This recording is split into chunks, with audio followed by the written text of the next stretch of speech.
السلام علیکم ورحمۃ اللہ وبرکاتہ۔ آج ہم سورہ سبا کی آیت نمبر 12 سے شروع کریں گے۔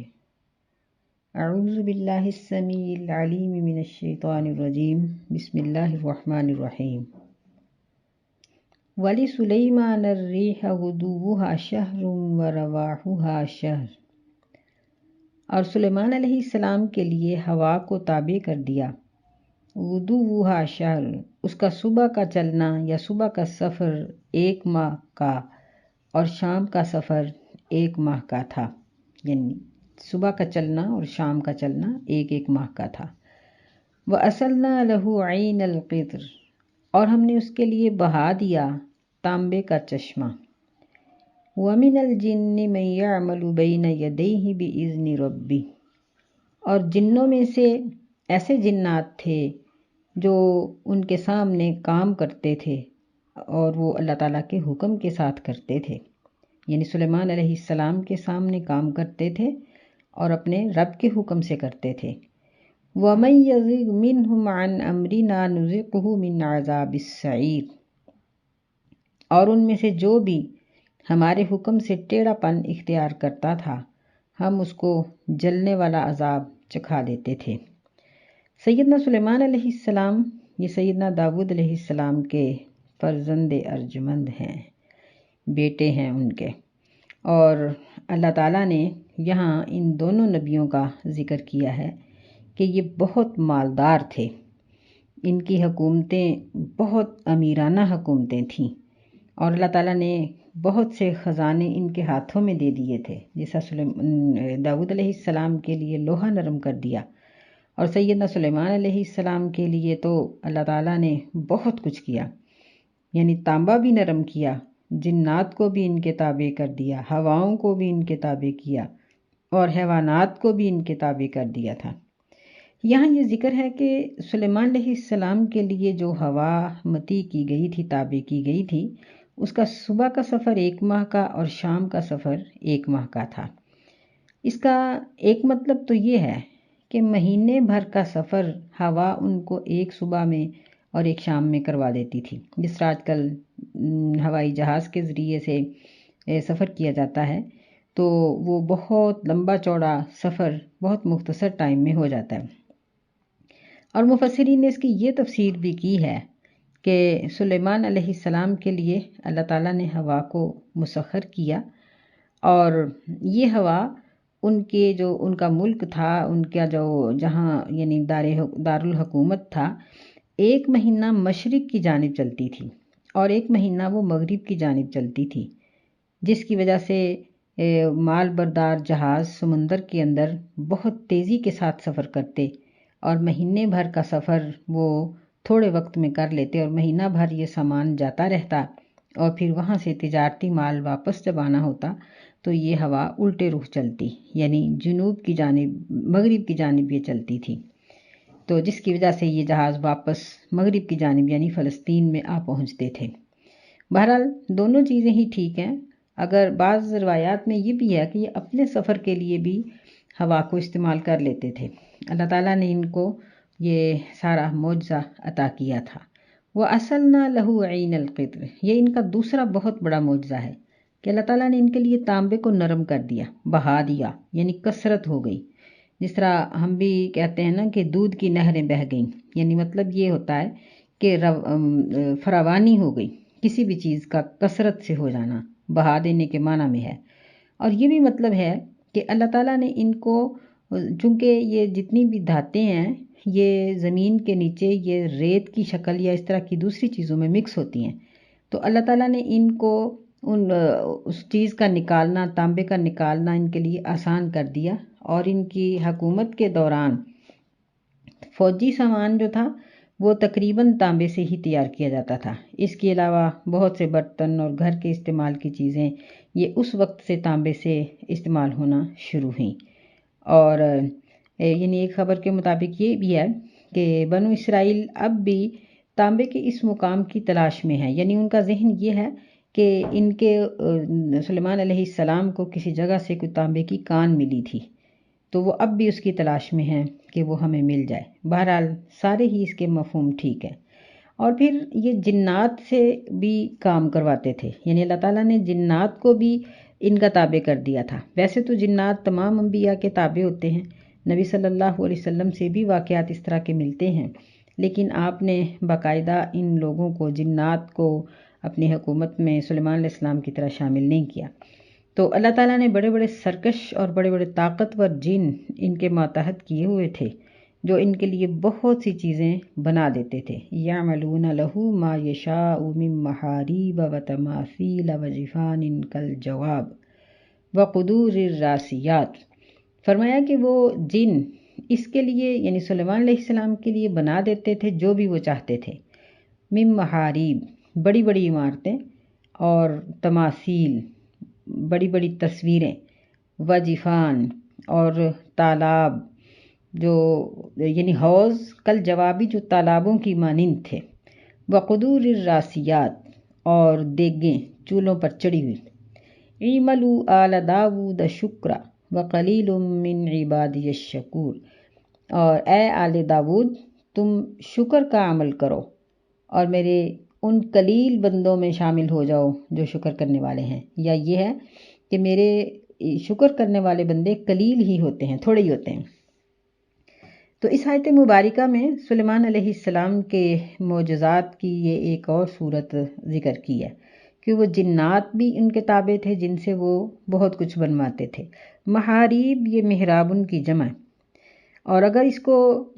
محاریب کے لفظ کو مفعال کے وزن پر لیا جائے، یعنی اس میں آلہ کے طور پر، تو پھر اس کا معنی یہ ہوگا کہ حرب کے لیے، یعنی حرب لڑائی کو کہتے ہیں، یعنی سامان جنگ، یعنی یہ جنات جو تھے یہ ان کے لیے سامان جنگ تیار کرتے تھے، یعنی جنگ کے اندر استعمال ہونے والے ہتھیار، تلواریں، نیزے، جو کچھ بھی وہاں اس دور میں تھا وہ چیزیں بنا دیتے تھے۔ اور اگر اسے محرابن کی جمع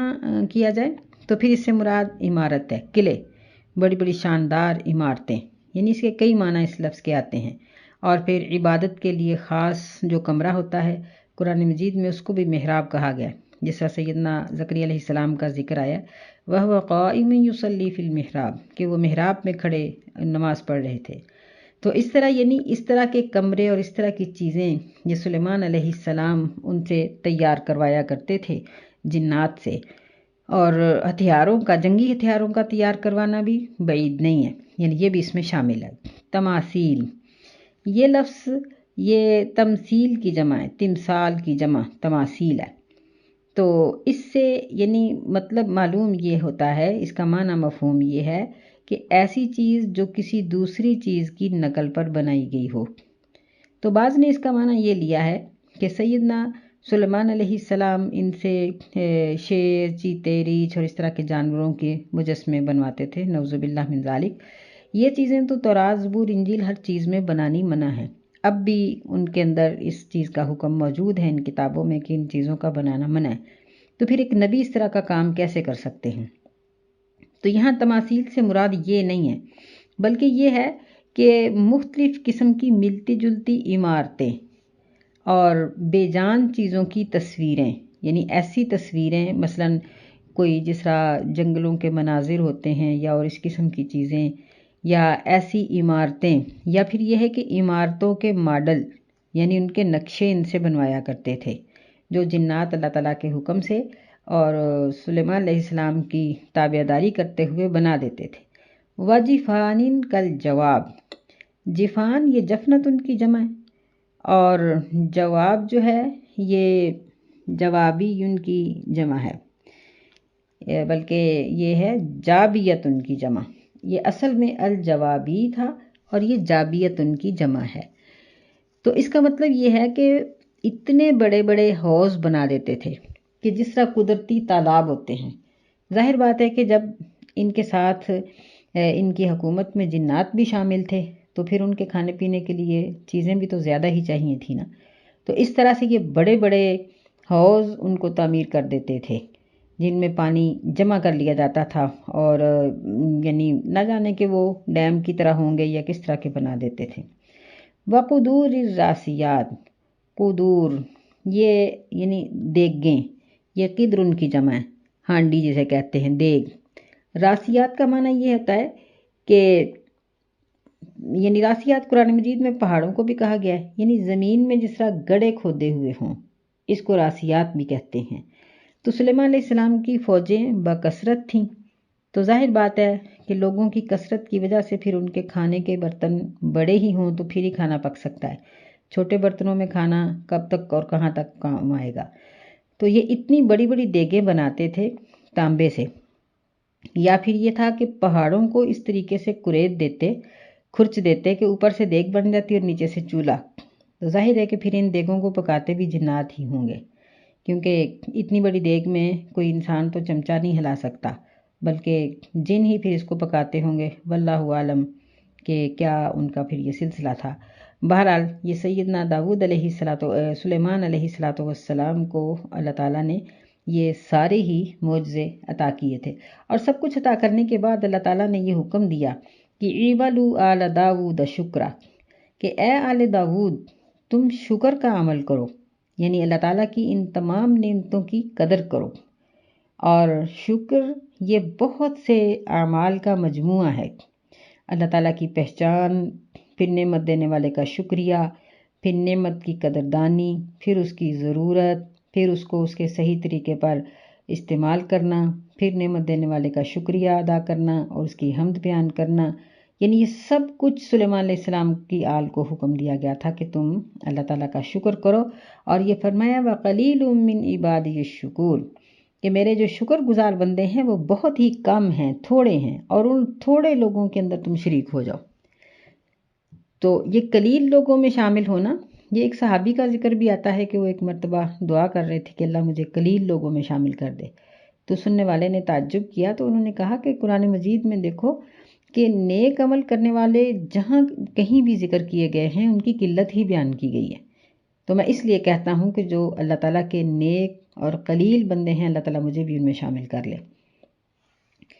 آگے اللہ تعالیٰ یہ فرماتے ہیں فَلَمَّا قَضَيْنَا عَلَيْهِ الْمَوْتَ مَا دَلَّهُمْ عَلَى مَوْتِهِ إِلَّا دَابَّةُ الْأَرْضِ تَأْكُلُ مِنْ سَأَتَهُ۔ بس جب ہم نے سلیمان علیہ السلام کی موت کا فیصلہ کیا تو لوگوں کو نہیں خبر دی اس کی، سلیمان علیہ السلام کی موت نے کی، مگر زمین کے کیڑے نے جو سلیمان علیہ السلام کی لاٹھی کو کھاتا رہا۔ فَلَمَّا خَرَّ تَبَيَّنَتِ الْجِنُّ، بس جب سلیمان علیہ السلام گر پڑے تو جنوں کے لیے یہ بات واضح ہو گئی کہ وہ فوت ہو گئے ہیں۔ اَلَّوْ كَانُوا يَعْلَمُونَ الْغَيْبَ مَا لَبِثُوا فِي الْعَذَابِ الْمُهِينِ، اگر وہ غیب جانتے ہوتے تو وہ ذلت اور رسوائی کے عذاب میں ٹھہرے نہ رہتے۔ یہاں اللہ تعالیٰ نے ان دونوں انبیاء کی، دونوں نبیوں کی عبادت اور ان کی کثرت دولت کا ذکر کرنے کے بعد ان کی بے بسی کا ذکر کیا ہے کہ اللہ نے اتنی بڑی حکومت اور اتنی شان و شوکت والی حکومت سیدنا سلیمان علیہ السلام کو عطا کی کہ کسی اور نبی کو یہ نہیں ملی۔ نبی صلی اللہ علیہ وسلم نے تو خود ہی یہ دعا کی تھی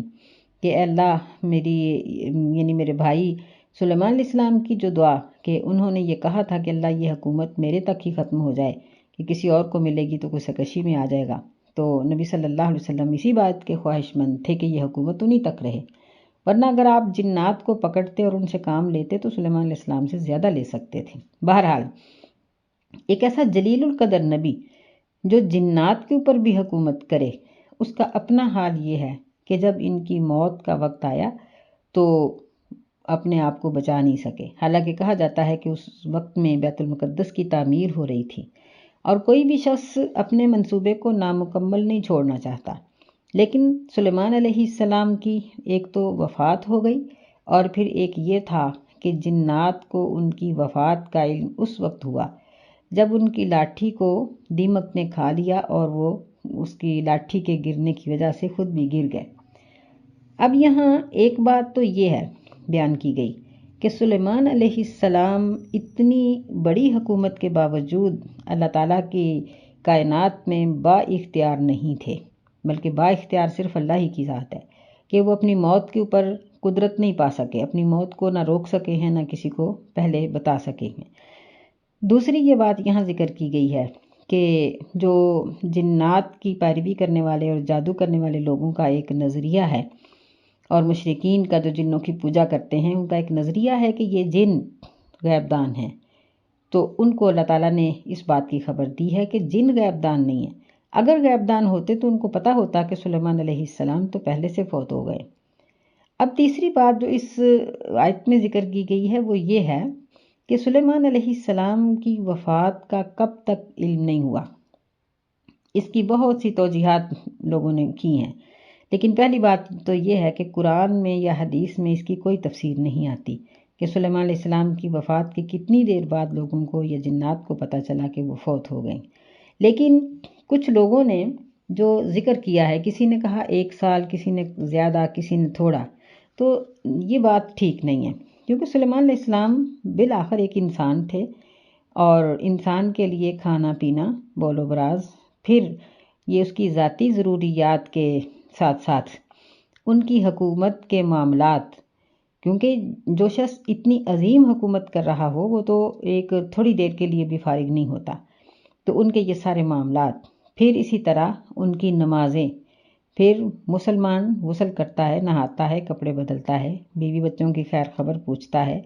اس کو رہبانیت تو لائق ہی نہیں کہ وہ سب کو چھوڑ چھاڑ کے وہ سال بھر کسی ایسی جگہ پر کھڑا رہے اور عبادت کرتا رہے تو لوگوں کو پتہ ہی نہ چلے کہ یہ زندہ ہے کہ یہ فوت ہو چکا ہے. یہ بات ساری غلط ہے کہ سلیمان علیہ السلام کے یہ لائق نہیں کہ وہ عرصہ دراز تک اپنی تمام فرض چیزوں کو چھوڑ کر اللہ کی عبادت کرتے. وہ تو عبادت ہی نہیں ہوتی، کیونکہ جب نماز کا ٹائم ہو جائے تو اس وقت اگر کوئی نماز کو ضائع کر کے قرآن پڑھتا رہے تو اس کے لیے ثواب نہیں ہے، اس کے لیے گناہ ہے. تو سلیمان علیہ السلام ایسے کیا کر سکتے تھے؟ تو پھر اس کی مختلف توجیحات کے ساتھ یعنی کچھ بھی فیصلہ نہیں ہو سکتا. بہرحال ایک تفسیر ایسی ہے جس میں علامہ مراغی انہوں نے یہ بات ذکر کی ہے کہ ممکن ہے کہ اس لاٹھی کو جس کے اوپر وہ ٹیک لگا کر کھڑے تھے، یعنی وہ ایک ایسی گاڑی ہوئی لاٹھی ہو جس طرح ممبر کے ساتھ ایک لاٹھی مستقل لگی ہوتی ہے، ڈنڈا لگا ہوتا ہے، اس طرح تو وہ ایک مستقل لاٹھی تھی جس کو پہلے سے دیمک لگی ہوئی تھی، اور سلیمان علیہ السلام اس پر ٹیک لگا کر جب کھڑے کچھ عبادت کر رہے تھے یا جو بھی کر رہے تھے تو ان کی وفات ہو گئی. تو بڑی حد ہے، یعنی اتنا سا وقت جتنے وقت میں ایک انسان کھائے پیے اور بول و براز کے بغیر گزارا کر سکتا ہے، غالباً اتنا سا وقت ہی گزرا ہوگا، ورنہ ان کی اتنی کثیر تعداد میں بیویاں تھیں، بچے تھے، تو اگر عرصہ دراز تک وہاں کھڑے رہتے تو کم از کم بچے تو آ کے حال پوچھتے، بیویاں تو پوچھتی نا کہ آپ گھر کیوں نہیں آ رہے. تو یہی بات سب سے زیادہ صحیح ہے، کیونکہ یہاں یہ ان کا معجزہ نہیں ہے کہ وہ فوت ہو گئے اور جن کام لگے رہے، نہیں، بلکہ اللہ تعالیٰ اس بات کو واضح کرنا چاہتے تھے کہ جنات عالم الغیب نہیں ہیں، اور فرمایا کہ فَلَمَّا خَرَّ تَبَيَّنَتِ الْجِنُّ،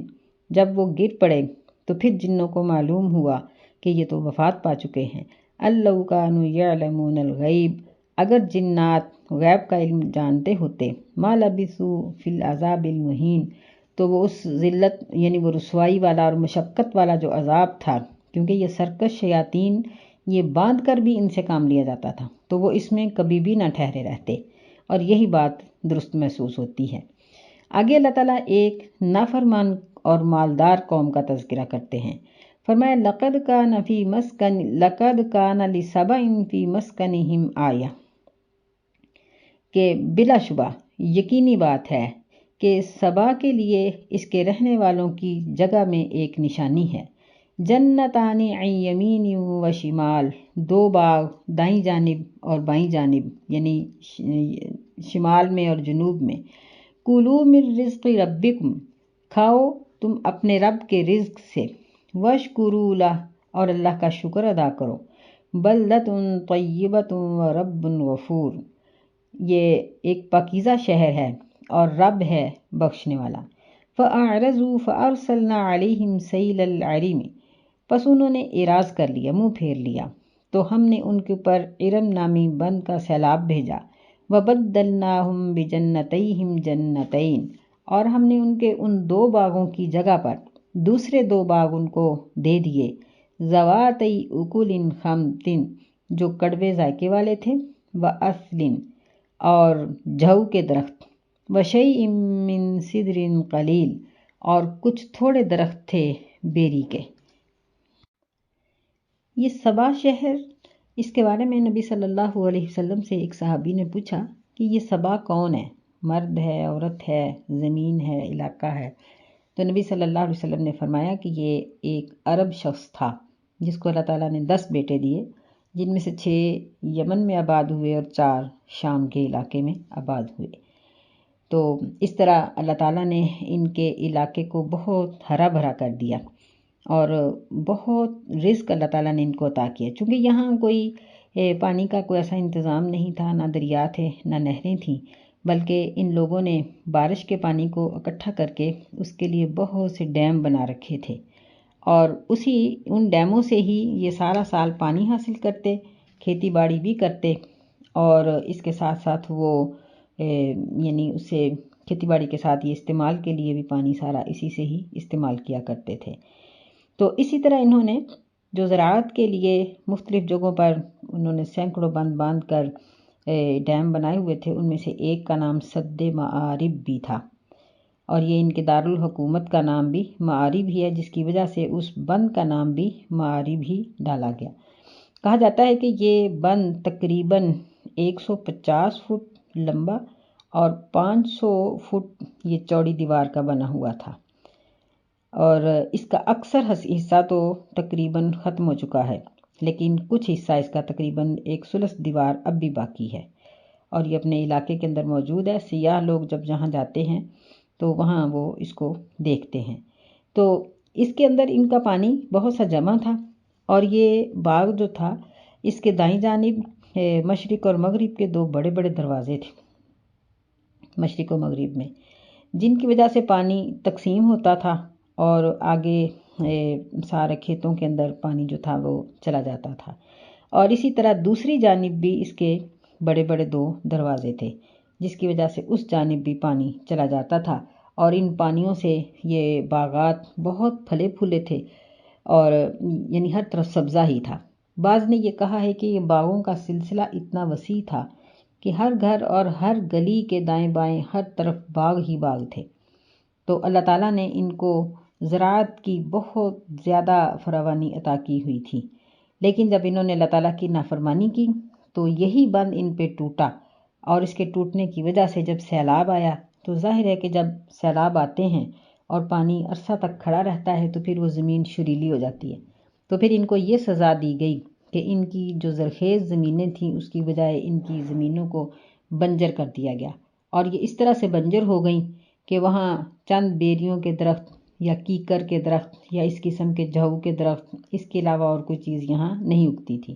اللہ تعالیٰ نے ان کو یہ حکم دیا تھا کہ تم اللہ کا شکر ادا کرو، بلدۃ طیبۃ ورب غفور، کہ شہر بھی بہت اچھا ہے، زمین بھی بڑی زرخیز ہے، اور رب بھی بخشنے والا ہے۔ لیکن انہوں نے جب اللہ تعالیٰ کی نافرمانی کی تو سیلاب کی وجہ سے ان کی زمینیں خراب ہو گئیں، ان کے بند ٹوٹ گئے، اور یہ لوگ بجائے دولت مندی کے غربت کی طرف چلے گئے۔ اللہ تعالیٰ خود ہی ذکر فرماتے ہیں ذالک جزیناہم بما کفروا وہل نجازی الا الکفور، کہ یہ ہم نے ان کو بدلہ دیا تھا ان کے کفر کی وجہ سے، اور ہم نہیں بدلہ دیتے مگر کفر کرنے والوں کو اسی طرح کا، یعنی جو کفر کرنے والے لوگ ہوتے ہیں ان کو اسی طرح ناشکری کرنے والوں کو ایسا ہی بدلہ ملتا ہے، اور یہ سارا بدلہ ان کے کفر کا تھا، ناشکری کا تھا۔ اللہ تعالیٰ ہمیں یہاں یہ بات سمجھانا چاہتے ہیں کہ اللہ جب اپنی نعمت کسی کو عطا کرتا ہے، انفرادی طور پر ملے یا قومی طور پر یا کسی ملک کے لحاظ سے، تو ملکی سطح پہ ہو، جب وہ قوم یا وہ شخص اللہ کی دی ہوئی اس نعمت کا شکر ادا کرتی ہے تو اللہ تعالیٰ اس میں زیادہ فرما دیتے ہیں۔ فرمایا کہ جب تم شکر کرو گے تو لَأَزِيدَنَّكُمْ، میں تمہیں زیادہ دوں گا۔ تو جب کوئی بھی قوم یا کوئی بھی شخص اللہ تعالیٰ کی کسی نعمت کی ناشکری کرتی ہے تو پھر اللہ تعالیٰ اس سے اس نعمت کو چھین لیتے ہیں۔ یہ نعمت صحت بھی ہو سکتی ہے، مال و دولت بھی ہو سکتا ہے، اس نعمت سے مراد اولاد بھی ہو سکتی ہے، اس سے مراد حسن و جمال اور سے یعنی انسان کی یہ ساری چیزیں بھی ہو سکتی ہیں، اور اس سے مراد یعنی دنیا کی ہر نعمت ہو سکتی ہے، کہ جب انسان کو کوئی نعمت، مثلاً کسی کا ذہن اچھا ہے، کسی کا ضبط اچھا ہے، کسی کی نظر بہت تیز ہے، بہت اچھی نظر ہے، یا کسی کی سماعت بہت تیز ہے، یا اللہ تعالیٰ نے کسی کو بولنے کا ہنر بہت اچھا دیا ہے، یا اس کو ایک کام کی منصوبہ بندی کرنے کا طریقہ سکھایا ہے، کوئی بھی صلاحیت اللہ تعالیٰ نے کسی کو دی ہے